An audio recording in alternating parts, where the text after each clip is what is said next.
Welcome, here I've got Xiaomi 11T and let me show you how to manage camera watermarks at this device. So let's start by tapping on camera button to open it, and for now we are on standard photo mode. From here let's go to right corner button. When we pick it we get access to more options about the camera we can manage. Now let's move to left side and pick settings so we can open them. Here at the first place we have watermark, so when we tap on it we get access to 3 types of watermarks: the timestamp, device watermark and the custom one. By using these 2 buttons from the right we can turn them on and off as we need. As you can see, we can add just one of this or 2 at the same time. And let me draw your attention to custom one.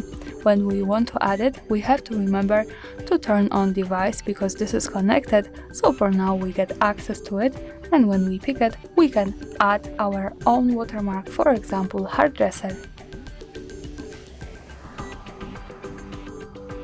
Here we have to simply save it, and this is how they look like all turned on. Now let's go back to camera to take a photo to see them at the picture.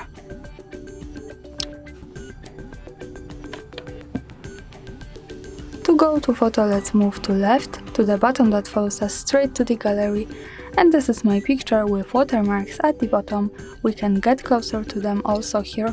From the left we have Xiaomi 11T device watermark with hard reset, the custom one, and from the right we have timestamp. And of course when we don't need them or need another combination with that, we have to move back to camera, then right corner options, left settings, watermark, and here we can manage this as we need or just turn them off. That's all, thanks for watching, subscribe our channel and leave the thumbs up.